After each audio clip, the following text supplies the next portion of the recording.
Quiero compartir con ustedes a 4 mujeres, bueno, serían 5 mujeres en la Biblia que actuaron de manera diferente, pero que ilustran para nosotros ejemplos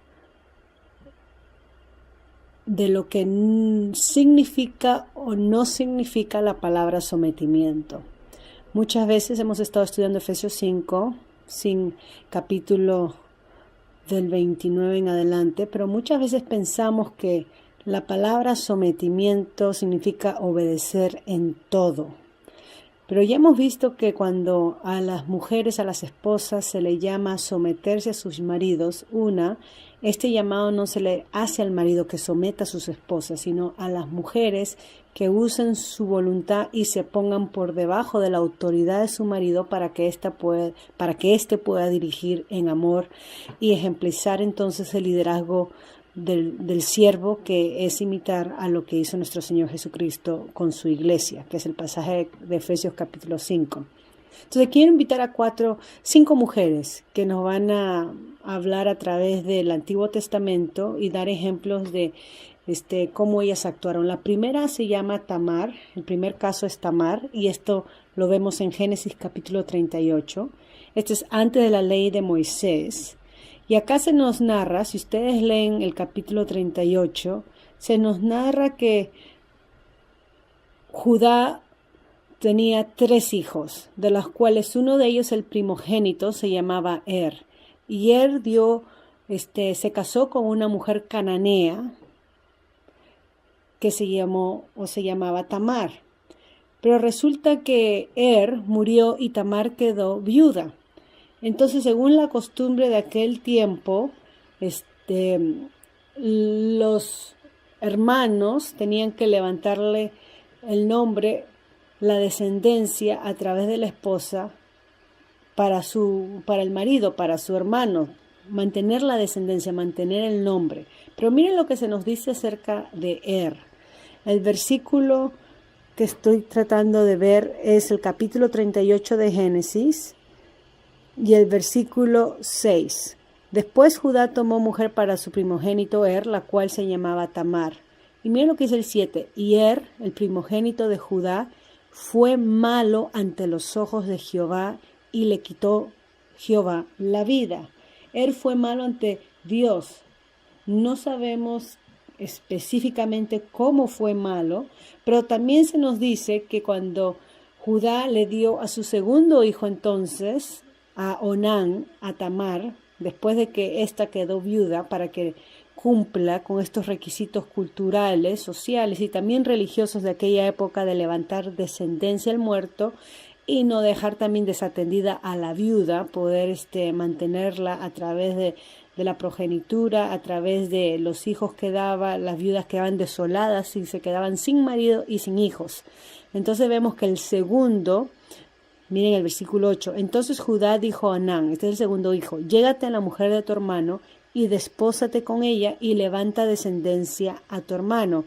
Y sabiendo Onán que la descendencia no había de ser suya, sino la del hermano, sucedía que cuando se llegaba la mujer a Tamar de su hermano, vertía en tierra por no dar descendencia a su hermano. Y versículo 10 se nos dice, y desagradó en ojos de Jehová lo que hacía, y a él también le quitó la vida.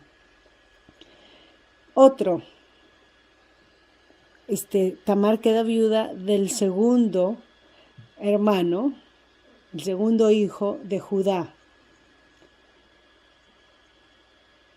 Pasan los años y faltaba un tercer hijo. Entonces, versículo 11, Judá dijo a Tamar, su nuera, quédate viuda en casa de tu padre. Acá no están los años que van a transcurrir hasta que crezca Sela, mi hijo. Aparentemente este tercer hijo era muy joven, porque dijo, no seas que muera él también como sus hermanos, y se fue Tamar y estuvo en casa de su padre. Acá vemos que la razón por la cual Judá no le da a Sela a Tamar era que tenía miedo de que su tercer hijo muera. Y entonces se olvida, pasan los años. Por eso dice en versículo 12, pasaron muchos días y murió la hija de Súa, mujer de Judá, él también queda viudo. Después Judá se consoló y subía a los trasquiladores de sus ovejas a Timná, él y su amigo Hira el adumalita. Y fue dado aviso a Tamar diciendo: he aquí tu suegro sube a Tamar a trasquilar sus ovejas. Entonces se quitó ella los vestidos de su viudez y se cubrió con un velo y se arrebozó y se puso a la entrada de Lainín junto al camino de Timnat, porque veía que había crecido Sela y ella no era dada a él por mujer. Y la vio Judá y la tomó por ramera, porque ella había cubierto su rostro. Bueno, ustedes pueden seguir leyendo la historia, pero Judá entonces, al quedar viudo, la historia nos narra en una forma graciosa que él busca consolación entre las mujeres, y Tamar entonces, al enterarse de eso, ella se disfraza de una ramera. Por esta vez no es que ella era una ramera, sino que se disfraza porque no se le había cumplido lo que se le había prometido. La cosa es que ella queda embarazada de su propio suegro. No quedó embarazada de su marido ni de sus cuñados, pero del suegro sí. Y pasa el tiempo y entonces comienzan a hablar el pueblo, a decir que la nuera ha fornicado. Miren el versículo 24 del 38, salto. Sucedió que al cabo de unos 3 meses fue dado aviso a Judá, diciendo: Tamar tu nuera ha fornicado y ciertamente está encinta a causa de las fornicaciones. Y Judá dijo: sacarla y sea quemada. Pero ella, cuando la sacaba, envió a decir a su suegro. Y la cosa es que Judá, para poder pagarle a Tamar, le dejó 2 prendas que garantizaban el pago que después él le iba a mandar, sino que ella después desapareció con estas 2 prendas. Del varón cuyas estas cosas estoy encinta. También dijo: mira ahora de quién son estas cosas: el sello, el cordón y el báculo. Ahí vemos las 3 prendas. Entonces Judá reaccionó y reconoció y dijo: más justa es ella que yo, por cuanto no me ha dado a Sela mi hijo, y nunca más la conoció. Y aconteció entonces que ella estaba embarazada con gemelos. Ok. Tamar en este caso consideró cuál era lo justo en hacer, qué era justo hacer. Y a pesar de desafiar la cultura y la tradición de la cultura, donde había sido ella en un sentido destituida de dar a luz por no cumplirle de acuerdo a estas costumbres, ella toma acción en sus propias manos, actúa con justicia, con equidad. Eso es lo que nos dice el versículo 26 de lo que Judá, cuando la menciona después de emitir el juicio contra ella. Todo un capítulo de la Biblia interrumpiendo la historia de la familia de Jacobo y de José. Tamar. ¿Qué tiene que ver Tamar con la historia de José y de Jacobo? Bueno, la historia es de Judá y Tamar, pero realmente Tamar es la que salva. En un sentido así, es la que Dios usa para proveerle a la genealogía de Judá, porque nosotros entendemos por el resto de las escrituras que era a través de Judá que iba a venir el Mesías y no de otras de los patriarcas. Actuó con justicia. Muchas veces, mujeres, hay que pensar acá, necesitamos discernimiento. Muchas veces hay que considerar y actuar desafiando, pero nuestro desafío y nuestra acción tiene que estar basado en lo que es justo, en lo que es justo, en lo que Dios demanda. Tamar termina en la genealogía de nuestro Señor Jesucristo como una de las mujeres que Dios usó para traer a su hijo a este mundo. El segundo caso, Ruth. Todo el libro de Ruth pueden leerlo, es una historia muy conmovedora, muy bonita, pero Ruth lo podemos leer en conexión con 1 Pedro 3 del 1 al 6.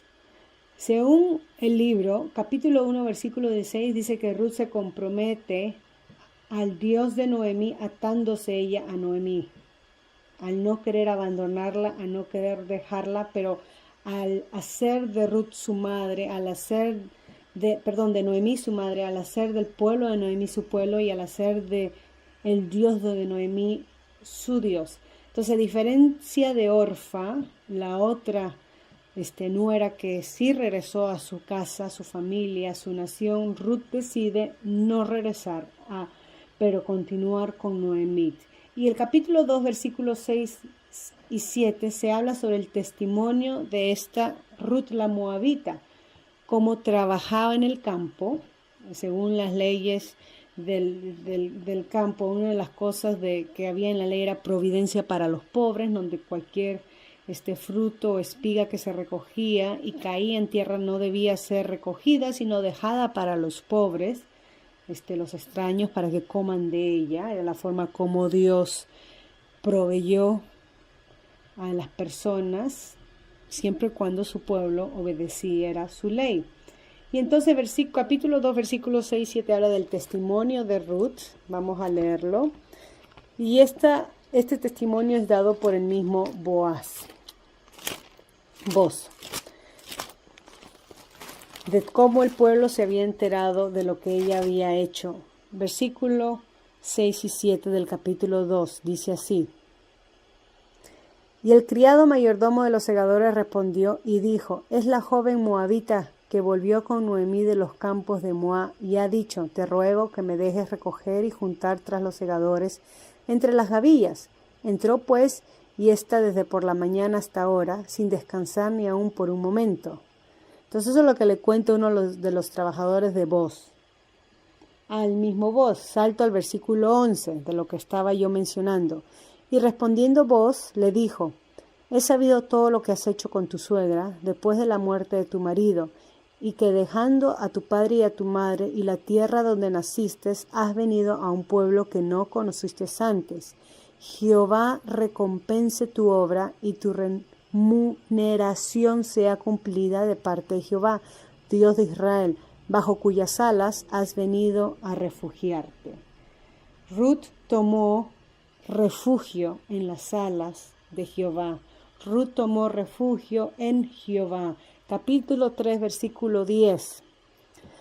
Si siguen leyendo la historia, Noemí se entera de que Boaz era un familiar lejano que podía redimirlas, que podía casarse con Ruth y poder redimir la heredad de sus maridos que había dejado. Una nota importante que hacer es que en aquellos tiempos la herencia, como la progenitura, como el nombre, como la genealogía, pasaba a través de los hombres. Era una sociedad patriarcal. Entonces acá tenemos a Noemí y Ruth desoladas, pobres, a la espera de que alguien pudiera redimirlas para poder recuperar la herencia, el nombre también, si había hijos en la unión, de la casa de Noemí, del hijo de Noemí, y en este caso sería del futuro nieto de Noemí. Capítulo 3, versículo 10 dice: Y él dijo, y esto sucede cuando Noemí dirige a Ruth a que se dé a entender que ella era una que estaba dispuesta a ser redimida por Boaz, ¿no? Y ustedes leen la historia y hay una manera cultural en cómo Noemí se echa a dormir a los pies de Boaz y se cubre. Todo eso está en el capítulo 2 y 3. Capítulo 3, pero versículo 10 dice, después de suceder esto de los acontecimientos, Boaz le dice: Bendita seas tú de Jehová, hija mía, has hecho mejor que tu postrera bondad que la primera, no yendo en busca de los jóvenes, sean pobres o ricos. Aparentemente Boaz era un hombre ya maduro, mayor. Ahora pues no temas, hija mía, yo haré contigo lo que tú digas, que toda la gente de mi pueblo sabe que eres mujer virtuosa. Y ahora, aunque es cierto que yo soy pariente cercano, este es el que podría ser un redentor, con todo esto hay pariente más cercano que yo. Todavía no termina la historia, hay un factor de sorpresa. ¿Qué sucederá? porque hay un pariente más cercano. Bueno, la idea, antes de ir allá, quiero enfocarme en el testimonio de Ruth la Moabita, una mujer que tomó refugio bajo los brazos, las alas, en una forma metafórica, obviamente hablando, tomó refugio en Dios, en el Dios de Noemí. Una mujer que trabajó por ella, por su suegra, y hace lo más excelente.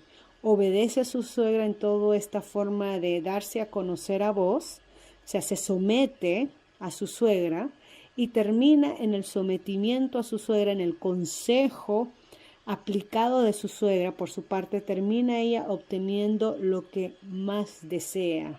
A voz diciendo, haré todo lo que tú me pidas, y no solamente eso, sino alcanzando el testimonio de ser mujer virtuosa.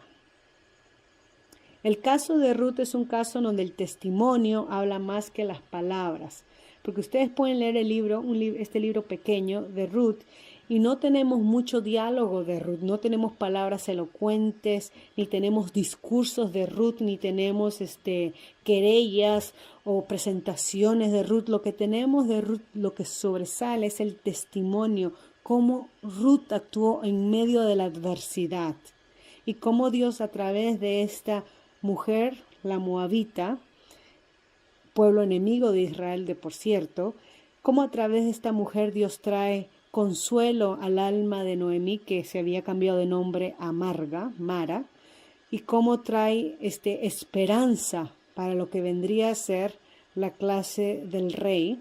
David, como termina la genealogía, viene de Ruth, y no solamente el rey David, pero el Mesías, nuestro Señor Jesucristo, en Mateo capítulo 1. Nuevamente, no solamente Tamar la cananita, pero Ruth la Moabita vienen a ser parte de la genealogía de nuestro Señor Jesucristo, nuestro Salvador. Testimonio habla más que palabras, y Ruth es un ejemplo de este caso. Primera de Pedro 3:1-6 habla esto sobre la importancia de ganar a nuestros maridos a través de la conducta y no tanto por la palabra. Muchas veces se necesita usar de sabiduría para saber cuándo actuar justamente como Tamar y definir lo que justamente significa de acuerdo a la voluntad de Dios, de acuerdo a lo que tenemos en la palabra de Dios. Y también muchas veces necesitamos saber cuándo callar y cuándo actuar, en donde las palabras vienen a ser más poderosas que la acción viene a ser más poderosa que las mismas palabras. Nuevamente les invito a que lean 1 Pedro capítulo 3, versículo 1-6. Tercer caso, Ana. Primera de Samuel. Esta es Ana, la mamá de Samuel. Samuel, el gran profeta. El profeta que administró durante el primer rey conocido en Israel, el rey Saúl.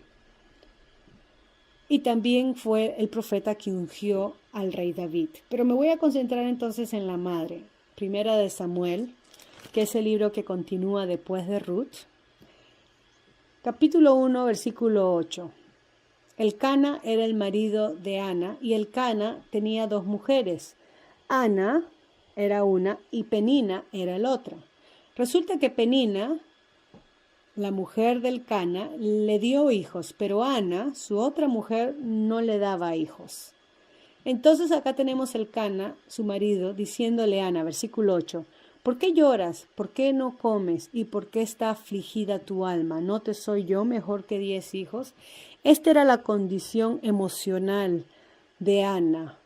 Frustración, amargura quizás con la frustración, desesperación. Se le había quitado el hambre, aflicción de espíritu, es lo que nos dice Elcana a través de su pregunta. Ana no estaba bien. Ana estaba amarga de alma, como lo dice el versículo 10. Y ella entonces, en una de esas idas al templo, anualmente hacían el peregrinaje a Jerusalén y al templo a ofrecer votos, a ofrecer sacrificios. En una de esas idas, no sabemos cuándo, ella hace voto a Jehová. Versículo 11. E hizo voto diciendo: Jehová de los ejércitos, si te dignaras mirar a la aflicción de tu sierva. Esa era la condición de Ana. Estaba afligida. Y te acordaras de mí y no te olvidaras de tu sierva, sino que dieras a tu sierva un hijo varón, yo lo dedicaré a Jehová todos los días de su vida y no pasará navaja sobre su cabeza. Pueden leer el pasaje de número 6:5, que habla sobre los nazarenos. Eran personas que eran dedicadas desde nacimiento o antes de nacer a Jehová, al servicio de Jehová. Entonces Ana hace esta promesa a Dios si Dios se digna en darle un hijo a ella. Bueno, resulta que mientras que ella oraba, y esto fue una oración constante, larga, no sabemos cuánto duró, pero versículo 12 dice: largamente delante de Jehová. No fue una oración de 1 minuto, sino fueron un tiempo que ella dedicó a Dios. Dice que Elí, que era el sacerdote que de aquellos tiempos, la estaba observando. Y él pensaba, porque no la escuchaba hablar, solamente la veía moverse, desesperada. Versículo 13, él pensaba que ella estaba ebria. Entonces él va donde ella y le dice que deje de beber vino. Versículo 15, Ana le dice que no está ebria, pero versículo 15 nos dice sobre su condición emocional: soy una mujer atribulada de espíritu. No es que está ebria, y está derramando su alma delante de Jehová.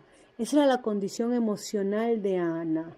Quizás nosotros podemos identificarnos cuando pasamos por estos momentos. Versículo 16 habla de que la multitud de mis congojas, Ana describiéndose, y la aflicción hasta ahora. Ella ha estado derramándose, quebrantándose delante de Dios. Entonces Elí le responde y le dice, versículo 17, ve en paz y el Dios de Israel te otorgue la petición que le has hecho. Y algo maravilloso que aprendemos de Ana, versículo 18, dice, y ella dijo, halle tu sierva gracia delante de tus ojos. Y se fue la mujer por su camino, y escuchen que esto es muy importante, y comió y no estuvo más triste. El problema de Ana era un problema de no poder tener hijos. Era estéril. Su marido había dado hijos a la otra mujer, pero no a ella. Nosotros podemos tener un problema que no tenemos control para poder solucionarlo. Está fuera de nuestro control. Y puede ser que hemos ido ante Dios y nos hemos derramado ante Él, hemos clamado a Él y estamos esperando en Él para que Él actúe. Quizás hemos orado largamente y hemos hecho votos. Quizás estamos atribuladas de tal manera que derramamos nuestra alma delante de Él. Estamos acongojadas, afligidas. Pero el versículo 18 nos dice que Ana resolvió confiar en Dios y no estar más triste. Y quizás ahí no hemos llegado. Necesitamos terminar y redirigir nuestras emociones. Necesitamos ponerle fin a la congoja, a la aflicción, al derramamiento de nuestra alma, en un sentido de que eso tiene que tener un fin, porque necesitamos vivir lo que significa confiar en Dios.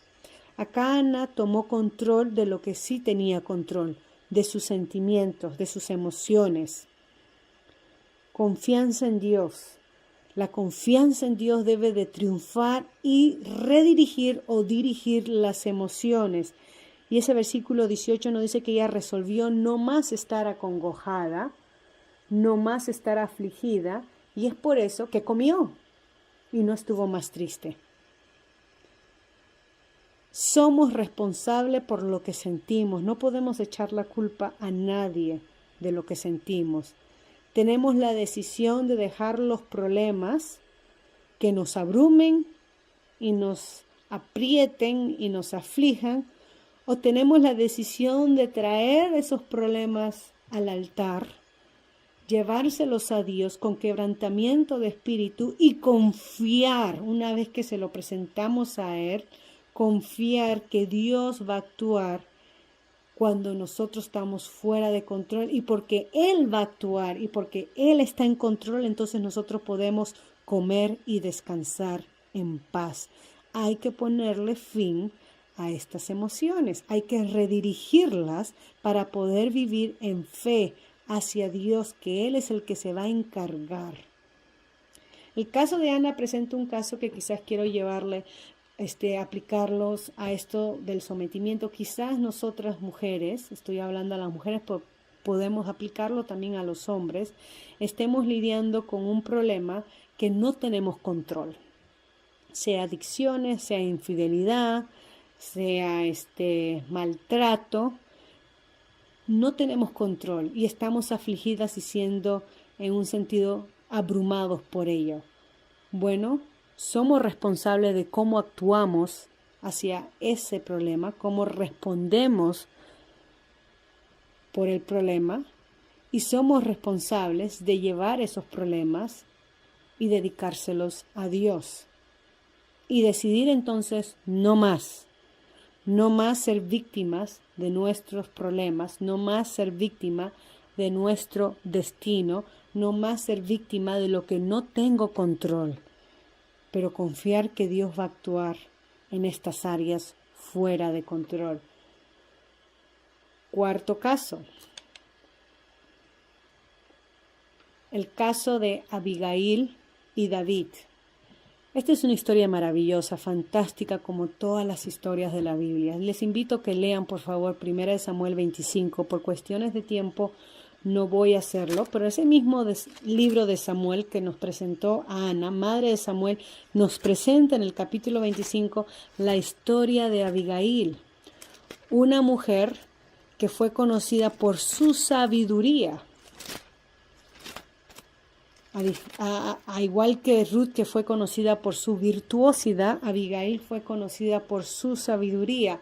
Ana fue conocida por su quebrantamiento de espíritu ante Dios, por su impotencia de no poder dar a luz un hijo. Capítulo 25 nos dice que esta mujer Abigail, que era una mujer sabia, estaba casada con un hombre necio, un hombre tonto. Y podemos seguir con los adjetivos, pero no voy a hacer eso. Ustedes pueden imaginarse. Es posible, sí es posible, tener en un matrimonio a dos personas totalmente opuestas que estén casadas. Una que sea sabia y la otra que sea necia. Bueno, este era el caso de Abigail. Miren lo que dice capítulo 25, versículo 2. Y en Maón había un hombre que tenía su hacienda en Carmel, el cual era muy rico y tenía 3,000 ovejas y 1,000 cabras, y aconteció que estaba esquilando sus ovejas en Carmel. Bueno, resulta que David estaba huyendo de Saúl con sus hombres, tenía sus hombres, y habitaba en cuevas, y parte de lo que David se puede decir, sustentaba a él, a sus hombres, era cuidando a los siervos de hombres hacendados ricos del área por donde estaba David. Y uno de esos siervos que David cuidó, de las ovejas, de los siervos en el camino, pertenecían a este hombre que se nos presenta en el capítulo 25. Nabal se llama, versículo 3 habla, Nabal. Entonces David esperaba que él actuase con agradecimiento y reconozca el trabajo de cuidado de David y de sus hombres. Y en tiempos de que él estaba, por decirlo así, cobrando el cheque, esquilando a sus ovejas, es cuando David viene hacia él, manda a sus hombres para que pueda compartir entonces comida. Versículo 3. Y aquel varón se llamaba Nabal y su mujer Abigail. Era aquella mujer de buen entendimiento y de hermosa apariencia. Pero el hombre era duro y de malas obras y era del linaje de Caleb. Y oyó David en el desierto que Nabal esquilaba sus ovejas. Entonces envió David 10 hombres y le dijo: subir a Carmel e ir a Nabal y saludarle en mi nombre y decirle así: sea paz a ti y paz a tu familia y paz a todo cuanto tienes. He sabido que tienes esquiladores. Ahora tus pastores han estado con nosotros, no les tratamos mal ni les faltó nada en todo el tiempo que han estado en Carmel. Pregunta a tus criados y ellos te dirán. hallen por tanto estos jóvenes gracia en tus ojos, porque hemos venido con buen día. Te ruego que des lo que tuvieras a mano a tus siervos y a tu hijo David. Eso fue lo que David fue a pedirle a Nabal, que encontrase gracia y que fuera reconocido, porque ellos no han tratado mal a sus siervos, más bien los han cuidado, y ahora si hubiera una forma de remunerarlos, de ser gratos con David y sus jóvenes, sería en poder compartir comida. Esto era común en tiempos del Antiguo Oriente, nada fuera de la cultura, nada fuera de lo que se esperaba. Ok, ¿cómo actúa Nabal? Versículo 11, no reconoce a David. Ok, y entonces David reacciona como todo hombre de guerra, airado, ciñéndose la espada, tomando 400 de sus hombres y yendo entonces hacia Nabal para aniquilarlo. Bueno, uno de los siervos de Nabal se entera de lo que va a pasar y da aviso a la mujer de Nabal, Abigail. Acá es donde esta mujer, Abigail, entra en escena, la que era muy hermosa y de buen entendimiento. Y dice entonces el versículo 14, pero uno de los criados dio aviso a Abigail, mujer de Nabal, diciendo, he aquí David envió mensajeros del desierto que saludasen a nuestro amo y él los ha zaherido. Y aquellos hombres han sido muy buenos con nosotros y nunca nos trataron mal, ni nos faltó nada en todo el tiempo que anduvimos con ellos, cuando estábamos en el campo. Muros fueron para nosotros de día y de noche, los protegieron todos los días que hemos estado con ellos apacentando las ovejas. Ahora pues reflexiona y ve lo que has de hacer, porque el mal está ya resuelto contra nuestro amo y contra toda su casa, pues él es un hombre, y se vuelve a repetir acá, tan perverso que no hay quien pueda hablarle. Nabal era un hombre tan terco, tan malo, tan perverso, tan fuera de sí, de entendimiento, que no había nadie que lo haga entrar en razón, así que se tenía que actuar. Ok, acá Abigail, mujer sabia, toma acción. Vamos a ver qué papel hace esta mujer sabia, entendida, que estaba casada con un hombre perverso. Versículo 18 y 19 es clave. Entonces Abigail tomó luego 200 panes, 2 cueros de vino, 5 ovejas guisadas, 5 medidas de grano tostado, 100 racimos de uvas pasas y 200 panes de higos secos, y lo cargó todo en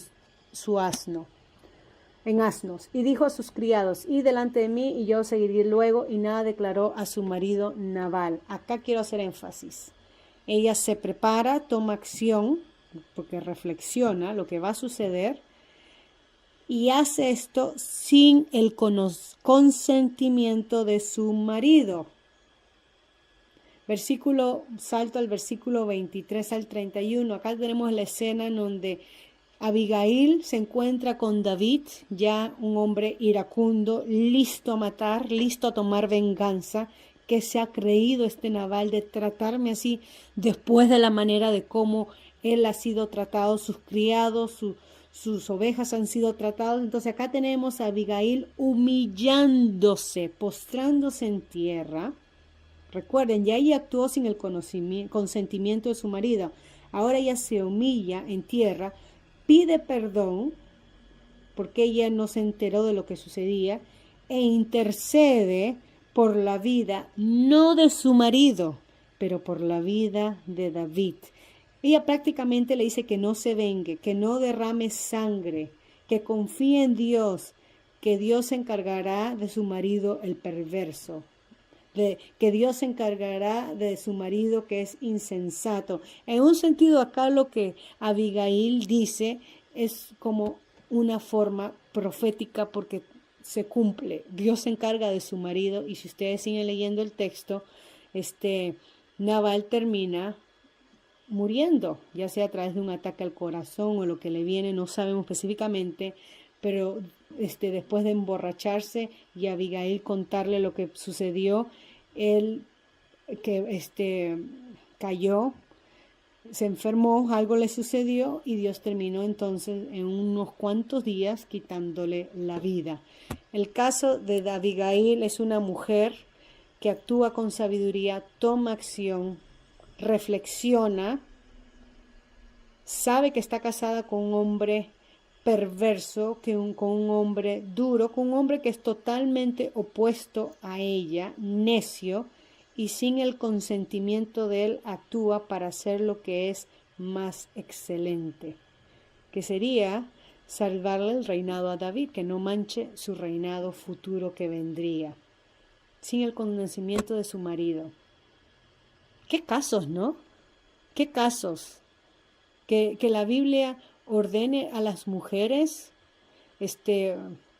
bueno, no es una ordenanza, pero que la Biblia invite a las mujeres casadas a que se sometan con sus maridos, pero ya hemos visto casos donde el sometimiento es teñido o redefinido según las circunstancias en que estas mujeres pasen. Tamar, si hubiera obedecido a su suegro, hubiera estado esperando en su viudez a que le dé a su hijo y quizás hubiera muerto como viuda. Pero no, tomó acción, actuó con justicia. Ruth obedeció a su suegra, Noemí, y a través de la obediencia de su suegra, porque Noemí pudo ver una luz de esperanza, tenemos a un hombre, voz poderoso, rico, diciéndole a Ruth, yo haré lo que tú me digas. Ana, una mujer que escuchó de su marido, ¿no soy yo suficiente que tener hijos? Diríamos, vaya Ana, sométete a tu marido y estate contenta con lo que tienes. Mira el Cana, un hombre guapo, ya deja ese capricho de querer tener hijos. Haz caso a tu marido, pero no, ella va y le rinde su problema, su aflicción, se lo entrega a Dios. Y después de someter sus emociones a la voluntad de Dios, ella va y come y decide no más estar afligida. Abigail, mujer que actúa con sabiduría, toma decisión, espera, reflexiona, sabe hablar, sabe qué decir, pero lo hace sin el consentimiento de su perverso marido. Entonces hay que saber cuándo uno se debe someter y cuándo no se debe de someter. Y el caso de Efesios 5 es el caso donde se nos dice que la mujer se somete al marido cuando éste actúa como un siervo líder, amando a su mujer como Cristo amó a la iglesia. Entonces, trabaja eso perfecto. Cuando el hombre es un hombre sabio, maduro, entendido por las cosas de Dios, es fácil dejarse dirigir por una persona así, pero cuando la persona es necia y no sabe y no está entendido de la voluntad de Dios, someterme a caprichos, someterse uno, mujer, a rebeldías. Bueno, la palabra nos da dos columnas importantes antes de terminar con mi último caso. Uno, que no podemos ser seguidores de Cristo en Mateo 10, versículo 37, no podemos ser seguidores de Cristo sin antes dejar, la palabra es aborrecer o amar más, padre, madre, hijos o esposa. Nuestro primer y supremo amor es Dios. De Él viene nuestra autoridad y a Él obedecemos primero. Es lo que Pedro dijo en Hechos 5. Es necesario, imprescindible, obedecer a Dios antes que a los hombres. El último caso nos da quizás una breve ilustración de lamentablemente lo que muchas mujeres han malentendido por la palabra sometimiento. Es el caso de David y Betsabé, y este caso lo quiero hacer un contraste entre David y Abigail. Ojo, que estamos hablando del mismo hombre, del mismo rey David. Bueno, este caso se encuentra en 2 Samuel capítulo 11. 2 Samuel capítulo 11. La historia es conocida. Entonces, el contraste entre Abigail y Betsabé. Vamos a ver a Betsabé. Se nos dice que David dejó de ir a guerra con su pueblo. Era costumbre que los reyes vayan con el pueblo, pero David decidió relajarse un poquito y quedarse en Jerusalén, versículo 1 del capítulo 11, mientras que el pueblo en guerra. ¿Okay? Acá hay una banderita roja de cuidado con lo que va a suceder. Y versículo 2, entonces sucedió un día al caer la tarde que se levantó David de su lecho y se paseaba sobre el terrado de la casa real y vio desde el terrado una mujer que estaba bañándose, la cual era muy hermosa. Y envió David a preguntar por aquella mujer y dijeron, aquella es Betsabé, hija de Eliam, mujer de Urías Eteo. Mujer de Urías Eteo.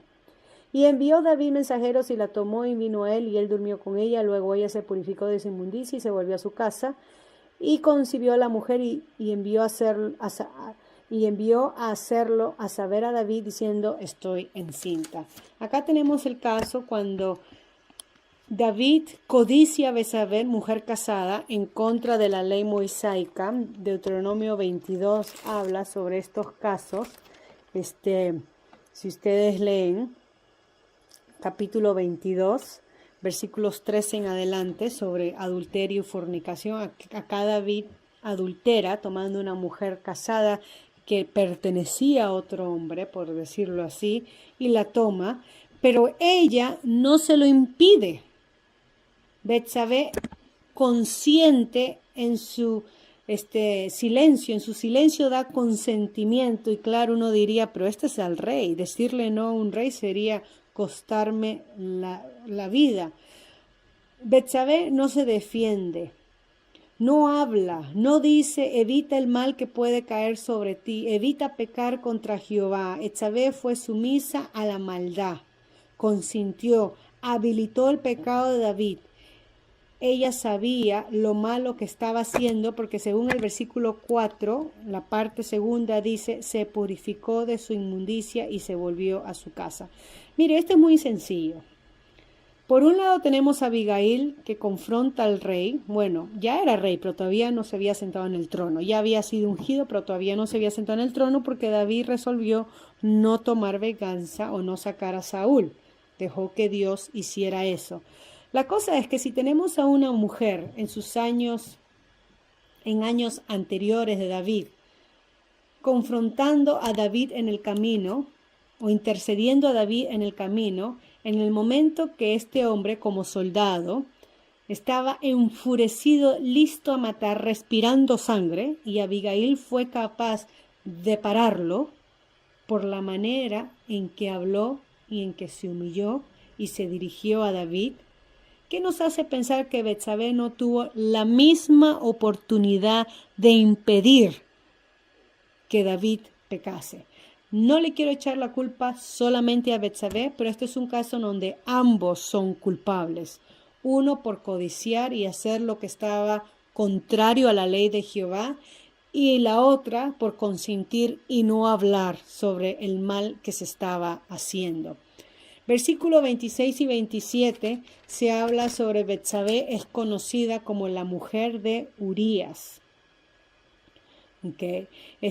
Y más adelante en el capítulo 12 del mismo de segunda de Samuel, versículo 10, versículo 15, cuando el profeta Natán amonesta a David, nuevamente no menciona a ella como a la mujer de David, pero como la mujer de Urías. En Mateo, esta Betsabé, por gracia de Dios, porque Dios tuvo misericordia de ambos, porque según la ley de Deuteronomio 22, ambos tenían que morir. Dios actuó en misericordia en perdonarlos a los dos. Según Mateo 1:6, esta Betsabé está en la lista, en la genealogía de nuestro Señor Jesucristo, pero no es llamada por su nombre, sino que se refiere a ella como la mujer de Urías.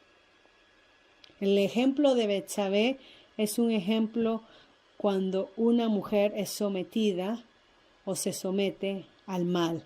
Eso no es bíblico.